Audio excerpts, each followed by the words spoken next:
Hello everyone. So assignment का season फिर से शुरू हो चुका है और असाइनमेंट सबमिशन की लास्ट डेट आने से पहले आपको अपने असाइनमेंट बना के तैयार करने हैं। और उसके लिए लोगों को काफ़ी कन्फ्यूजन रहती है कि कौन सी शीट्स यूज़ करनी है, कौन से पेन यूज़ करने हैं, और इवन ये भी रहता है कि स्टडी मटेरियल में से कॉपी कर सकते हैं या नहीं।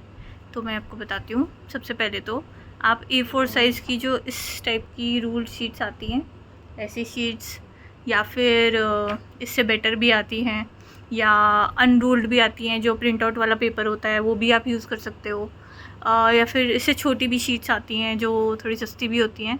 A4 वाली थोड़ी महंगी आती हैं, तो आप वो सस्ती वाली भी छोटी साइज़ की शीट भी यूज़ कर सकते हो। उससे कोई फ़र्क नहीं पड़ता, आप कोई भी शीट यूज़ करो, it doesn't matter at all.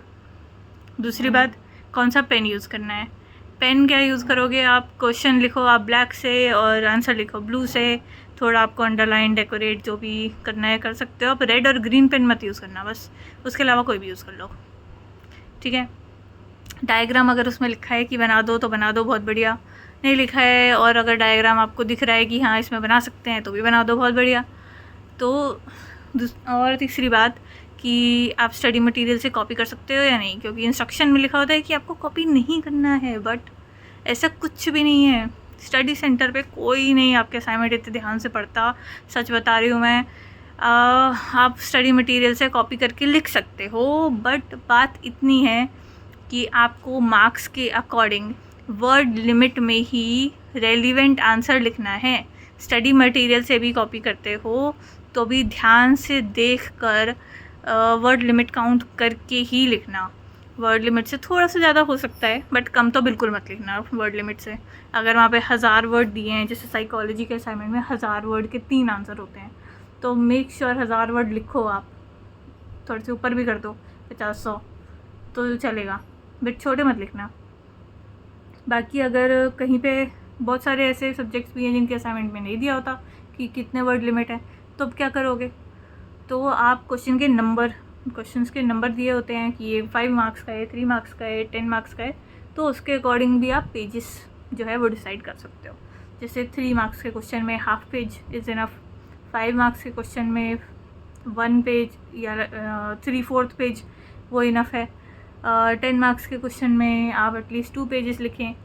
15 marks का है तो 3 से 4 पेजेस, 20 मार्क्स का है तो 5 to 6 पेजेस इनफ है। तो ऐसे आप अपने असाइनमेंट के पेजेस भी डिसाइड कर सकते हो। फ्रंट पेज में लोगों को रहता है कि वो एक प्रिंटेड, आपको बहुत सारी वेबसाइट पे प्रिंटेड पेज मिलता है जिसका प्रिंट आउट निकालो, ऊपर लोगो लगा होता है इग्नू का। निकालना है तो निकाल लो, वो यूज़ करना है तो कर लो। नहीं तो आप सिंपल यही शीट पे अपना नाम, enrolment number, regional centre code, study centre code, course name और अपना ईमेल आईडी, अपना फ़ोन नंबर लिख के ये भी सबमिट करा सकते हो। तो क्या क्या फ्रंट पेज पे आना चाहिए वो आपके असाइनमेंट के जो क्वेश्चन वाला होता है उसमें इंस्ट्रक्शन दिए होता है, वहाँ पे लिखा होता है कि आपको फ्रंट पेज पे क्या क्या लिखना है। तो ज़रूरी नहीं है कि आपको प्रिंट आउट ही निकाल के फ्रंट पेज पे लगाना है, आप प्लेन पेपर पे भी लिख के लगा सकते हो, तो उसमें कोई दिक्कत नहीं है। एक बात और, एक चीज़ है कि अगर आप मान लो आपके पास टाइम की कमी है और आपके 6 असाइनमेंट हैं बड़े बड़े, तो आप नहीं कर पा रहे हो 6 असाइनमेंट पूरे, आप 3 ही कर पा रहे हो सबमिशन डेट से पहले, तो क्या करोगे? तो ये कर सकते हो कि या तो आप आधे असाइनमेंट खुद लिख लो, आधे किसी और से लिखवा लो। फिर आप सोचो कि हैंड राइटिंग अलग हो गई, तो फिर उससे कोई फ़र्क नहीं पड़ता, क्योंकि सारे मोस्टली असाइनमेंट्स अलग अलग टीचर्स के पास जाते हैं। अगर सेम टीचर के पास भी जाते हैं तब भी कोई इतना फ़र्क नहीं पड़ता, नोबडी केयर्स, ठीक है। असाइनमेंट के मार्क्स पढ़ के भी नहीं देते काफ़ी लोग, तो बस पेजेस देखते हैं और उसे मार्क्स दे देते हैं।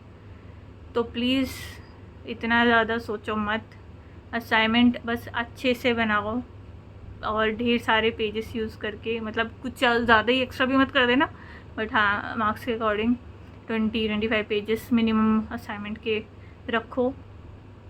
और आधे असाइनमेंट ये मत करना कि एक असाइनमेंट का आधा मैं लिख दिया, आधा किसी और ने लिख दिया, ये मत करना। 3 असाइनमेंट तुम बना लो, 3 किसी और से बनवा लो, दैट इज़ फाइन, बट आधा आधा किसी से मत करवाना। और एक बात और ये भी होता है कि असाइनमेंट हमने 3 सब्जेक्ट के सबमिट कराए और 3 के हमारे रह गए, तो क्या करना है? एग्ज़ाम फॉर्म उसका भर सकते हैं सबका, या सिर्फ 3 का ही भर सकते हैं? तो ऐसा कुछ भी नहीं है एग्ज़ाम फॉर्म में। अब कोई ऐसा कोई नहीं देखता। आपने 3 सब्जेक्ट के असाइनमेंट बनाए हैं, आपके 6 सब्जेक्ट हैं, आप 6 के असाइनमेंट सबके भर दो एग्ज़ाम फॉर्म। एग्ज़ाम दे दो आप पहले, आप असाइनमेंट बाद में सबमिट करा देना, उसके मार्क्स बाद में लग जाएंगे। नोबडी केयर्स और नोबडी विल आस्क, ठीक है? तो ज़्यादा टेंशन लेने वाली कोई बात ही नहीं है। अपने असाइनमेंट बनाओ जितने बनते हैं, नहीं बनते हैं 1-2 रह जाते हैं, एग्ज़ाम के बाद दे देना यार, ठीक है? तो बस इतना ही था।